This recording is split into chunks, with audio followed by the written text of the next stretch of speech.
اعوذ باللہ من الشیطان الرجیم، بسم اللہ الرحمن الرحیم۔ ناظرین، آپ دیکھ رہے ہیں ہمارا یوٹیوب چینل اسلامک وظائف لائبریری۔ ناظرین، الحمدللہ آج کے بعد ہم قرآن مجید کی مکمل صورتوں کے بارے میں آپ کو ڈیٹیلز کے ساتھ بتائیں گے، اور انشاءاللہ رمضان المبارک تک ہم قرآن مجید کی تمام صورتوں کو کور کر لیں گے۔ ناظرین، آج کی صورت جس کے بارے میں آپ کو بتانے والا ہوں وہ ہے سورۃ الانعام۔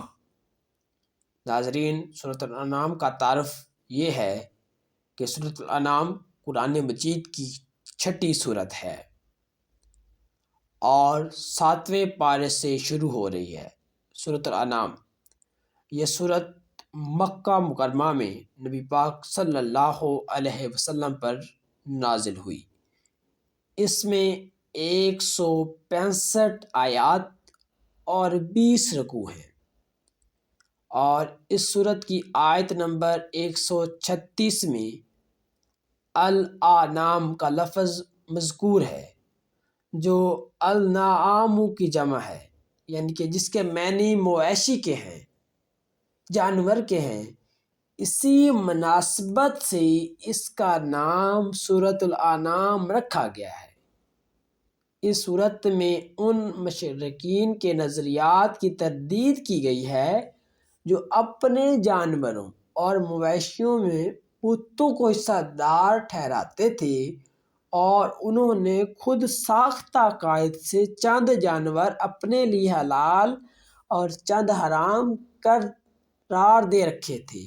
کچھ کو اپنی مرضی سے حلال کہتے تھے اور کچھ کو حرام کہتے تھے، اور اس وجہ سے اللہ پاک نے یہ صورت نازل فرما کے اپنے نبی کو بتلا دیا کہ اے میرے محبوب، یہ جانور مسلمانوں کے لیے حلال ہیں اور یہ جانور مسلمانوں کے لیے حرام ہیں۔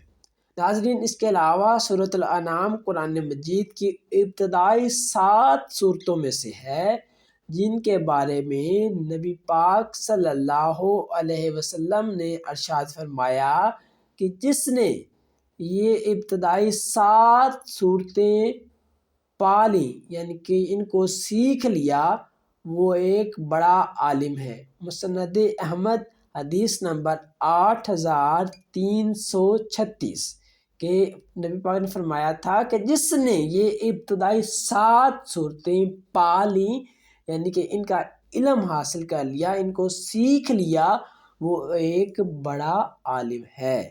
ناظرین، اس صورت کا جو مرکزی موضوع ہے وہ زیادہ تر ہے توحید کے اوپر۔ اس کا مرکزی موضوع ہے رسالت، آخرت اور معاشرتی زندگی کے احکام کا بیان ہے۔ ناظرین، اگر آپ چاہتے ہیں کہ اگر آپ سورۃ الانعام کے آگے بنیادی مضامین کے بارے میں جانیں، اس کے ہونے والے واقعات کے بارے میں جانیں، بیک گراؤنڈ کے بارے میں جانیں، تو نیکسٹ ویڈیو کا انتظار فرمائیں۔ جزاک اللہ خیرا۔